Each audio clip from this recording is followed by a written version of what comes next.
Hello everyone, I'm Nurse Michelle. Today I'm going to teach you all about hematopoietic function, specifically from Chapter 3 of our text, Applied Pathophysiology for the Advanced Practice Nurse, 2nd edition by Douglas and Story. All references used will be shown at the end of this video. Now let's do it. So what is blood? Blood is both a viscous fluid and a connective tissue. It contains plasma, white blood cells or leukocytes, red blood cells or erythrocytes, and platelets or thrombocytes. Now, plasma contains 92% water, 7% protein, and 1% wastes, nutrients, gases, vitamins, and hormones and electrolytes. It's a transport medium containing clotting factors like fibrinogen and prothrombin that circulate around the body until they're needed. The most abundant protein in the plasma is albumin. Albumin is responsible for creating osmotic pressure and maintaining fluid balance. Now let's break down the cells in our blood. So leukocytes, or white blood cells, consist of the granulocytes, which are going to be your neutrophils, basophils, and eosinophils. The agranulocytes are going to be your monocytes and your lymphocytes. All of the granulocytes plus the monocytes are also called phagocytes, which are cells that engulf and absorb other cells. Now, erythrocytes, which are red blood cells, carry oxygen to the tissues and carbon dioxide out of the tissues to be removed from the body. They contain a protein called hemoglobin, which binds to oxygen and gives red blood cells their red color. Some labs that you may be familiar with. Hematocrit is a common one that you'll see. It tells us the percentage of the blood that contains red blood cells. Hemoglobin can also be measured with a blood test. The two together are often referred as an H&H. Thrombocytes, or platelets, are passively circulated in the blood, and they adhere to irregular surfaces when thromboplastin is released by the damaged cells that line the blood vessels. They're also stimulated by cytokines that are released during the inflammatory process. Thrombocyte production is stimulated by thrombopoietin, which is synthesized by the liver and the kidneys.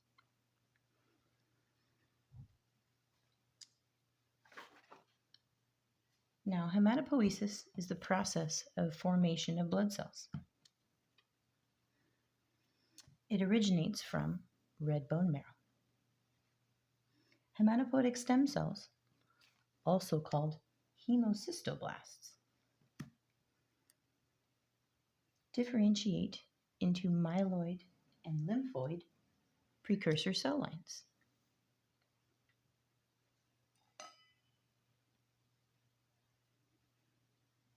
These cells then differentiate in different areas of the body depending on what they become.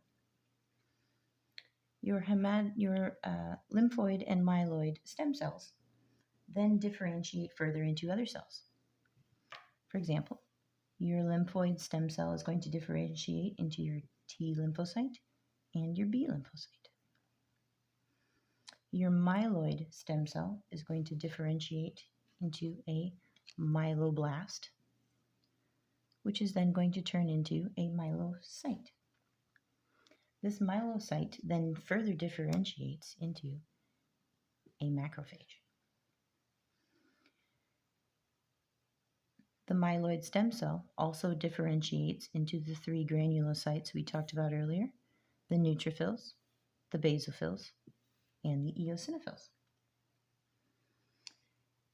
Another cell that differentiates from the myeloid stem cell is going to be your megakaryocyte. And guess what your megakaryocyte produces? They produce platelets.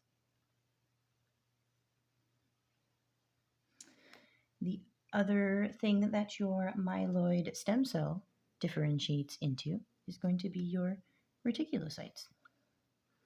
Now, these reticulocytes are going to further differentiate into your erythrocytes, or your red blood cells. Now the lymphocytes on this end are going to differentiate into different parts of the body. So your T lymphocyte is going to differentiate into your thymus gland. And your thymus gland is a little gland that sits in the upper chest under your sternum, and that's where your T lymphocytes are going to mature. Now your B lymphocytes here are going to mature in the red bone marrow. Now as we age, our red bone marrow lessens and turns into yellow bone marrow. And so we have less ability to produce these blood cells. Now another organ that you're going to want to be familiar with is your spleen. Now your spleen is going to be the site of filtering for your old and abnormal red blood cells, as well as any foreign material in the bloodstream.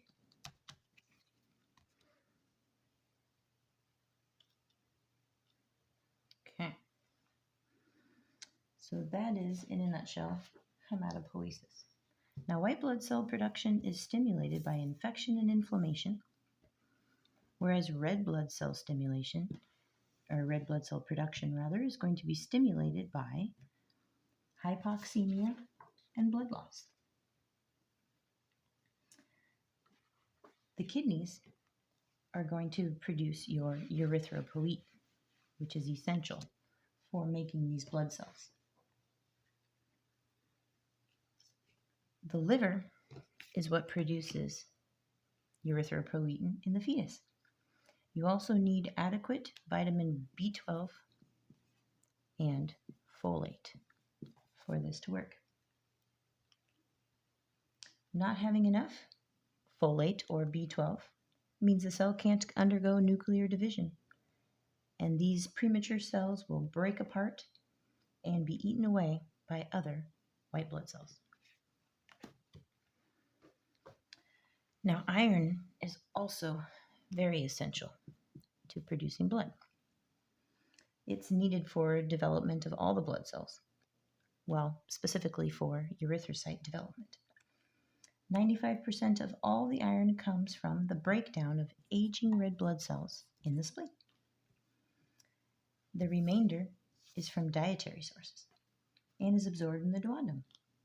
Iron cannot remain in its free-floating state of Fe3+. This can cause damaging oxygen reactions in the body. Iron often goes back and forth between a stable and usable state to an unstable and unusable state.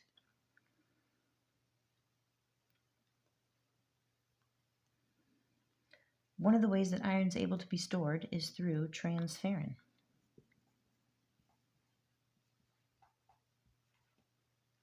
Transferrin binds with 2 of the Fe3 ions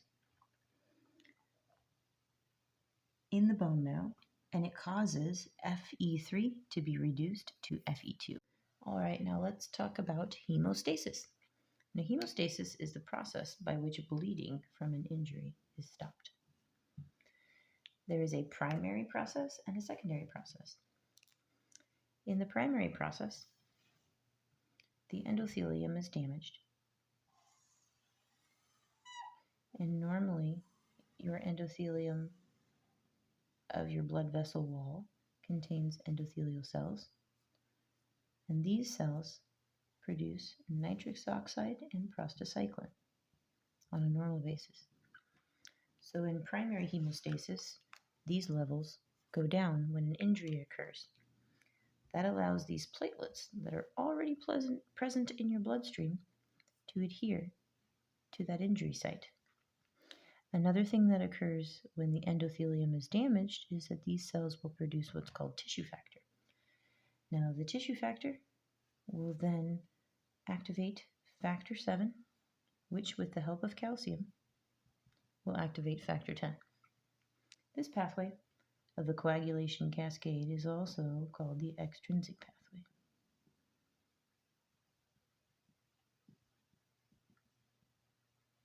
This pathway causes clotting in about 15 seconds, so it's very quick.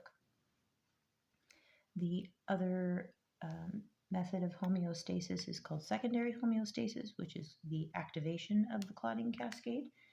And this is going to occur after the platelets have already adhered to this irregular surface injury. They are going to then pull in more substances from the bloodstream to help. So vitamin K, fibrinogen, and prothrombin are all brought in by the platelets to help make this clot a little stronger. Now this pathway is a little slower pathway. It's going to activate factor 12, which is then going to activate factor 11, which will then activate factor 9, and that will activate factor 10. And like I said, this pathway is called the intrinsic pathway. And that is going to have clotting occur in 1 to 6 minutes. So a bit of a slower process. As you can see, both of the pathways lead to the activation of factor 10. Factor 10 is going to assist prothrombin in becoming thrombin,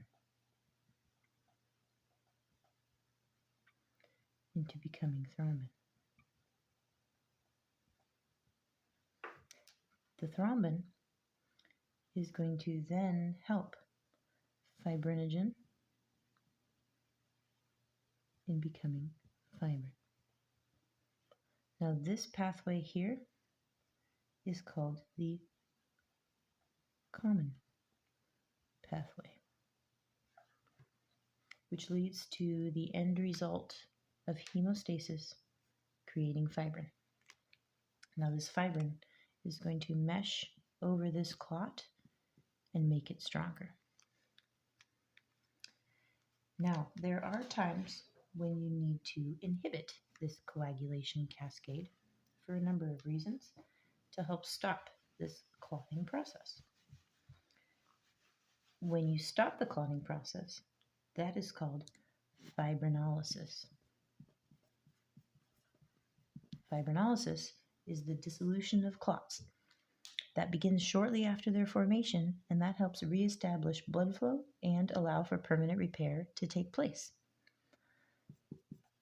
Thrombin, that we saw earlier, is going to activate that fibrinolytic system, and it's going to do this by stimulating plasminogen, which is normally found in the bloodstream and is inactive, and that is going to cause it to be its active form of plasmin. Plasmin will help dissolve the fibrin strands of the clot and some of the other clotting factors. TPA is something you may have heard of as a fibrinolytic agent to help dissolve clots. TPA works in the same way as plasmin. All right, so let's talk about some of the diseases that can impact the leukocytes or white blood cells. The first one is called infectious mononucleosis. And that is going to be commonly caused by the Epstein-Barr virus or the cytomegalovirus. It commonly attacks the pharynx, and so sore throat is going to be the primary complaint. There's an antibody test called a monospot test, and that is a blood test that can help diagnose this condition. It also causes leukocytosis, so an increase in your white blood cell count. The treatment focuses on the relief of symptoms. The next one that we're going to talk about is neutropenia. And neutropenia is going to be a decrease in neutrophils. Now, a low neutrophil count will have presenting signs and symptoms of infection, usually bacterial or fungal, like in the mouth, the GI tract, vagina, etc. Either the neutrophil production is down, something is destroying them, or there's a combination of both. So colony stimulating factor can be given, and that can help stimulate some of the granulocyte maturation and differentiation. It's a glycoprotein that can be administered. Now the next one that we're going to talk about is neutrophilia. And neutrophilia is going to be an increase in neutrophils. And that happens often in the second or third trimester of pregnancy, as well as during labor. It's a normal process. For this, you're just going to treat the cause.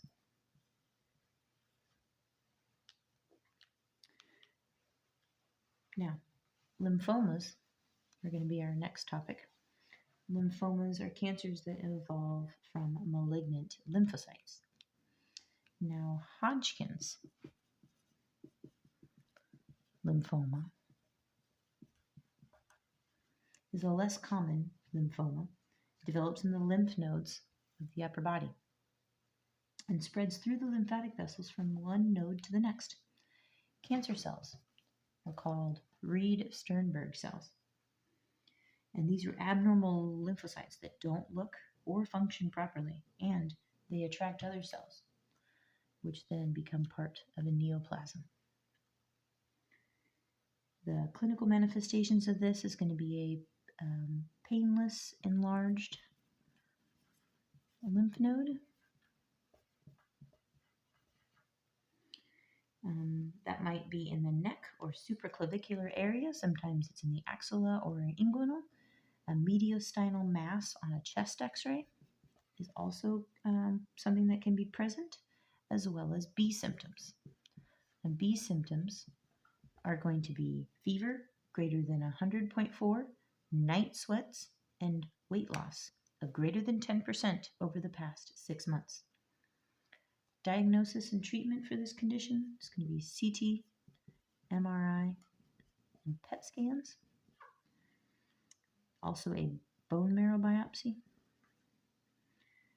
There's a combination of radiation and chemo treatments available, as well as bone marrow or stem cell transplants. The 5-year survival rate with this treatment is 87%. Now, the other condition that is very similar to Hodgkin's lymphoma is going to be called non-Hodgkin's lymphoma.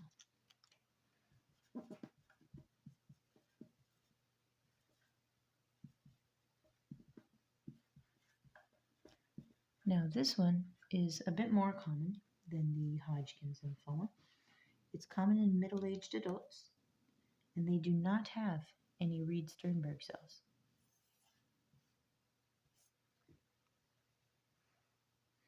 The abnormal, let's see here. So there is rapid mass growth with this condition. They do have B symptoms as well.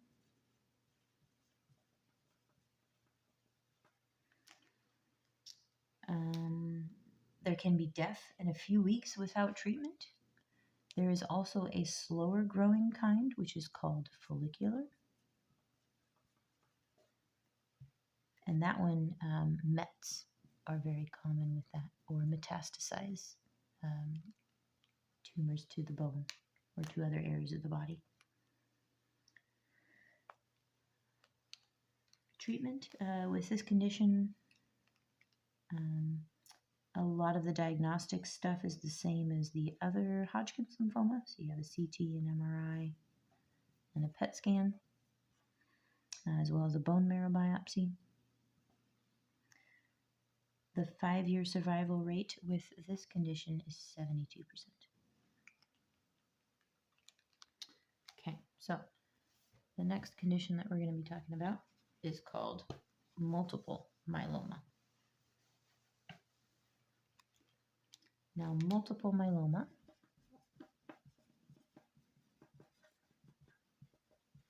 is a cancer of the plasma cells.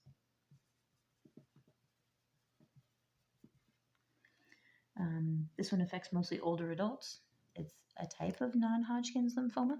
It infiltrates the bone marrow and causes destruction. Now, one great acronym for this condition is CRAB. Your C is going to stand for hypercalcemia. Your R is going to stand for renal failure. A is for anemia, and so you get a lot of the same symptoms with regular anemia like dyspnea and fatigue, pallor, decreased activity tolerance. And B for bone lesions. These can cause pain. You can see them on the x-ray. They're lytic or punched out lesions, usually of the vertebrae, ribs, pelvis, femur, clavicle, scapula.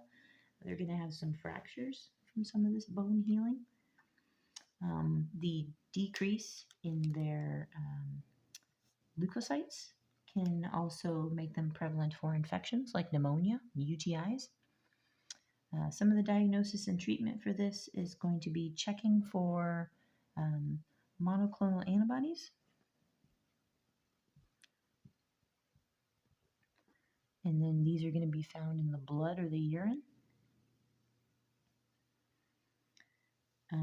They can also, these cells can also proliferate and outnumber albumin.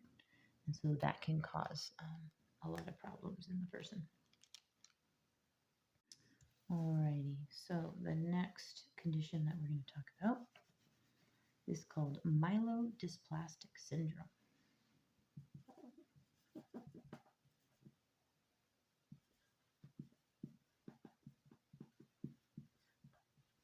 Now, this was once thought to be a pre-leukemia, but it's now considered its own malignancy.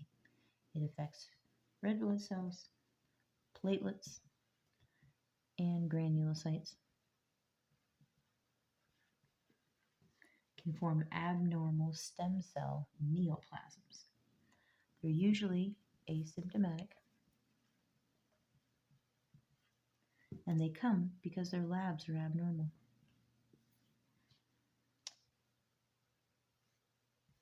Growth factor, stem cell therapy, and chemotherapy are all options for treatment. Now for the leukemias. Now, the red bone marrow makes abnormal cells, which are called leukemia cells. Now, these travel throughout the vasculature and affect multiple organs. They don't die as they should, so they proliferate and crowd out the regular white blood cells. The first one that we're going to talk about is called acute leukemia.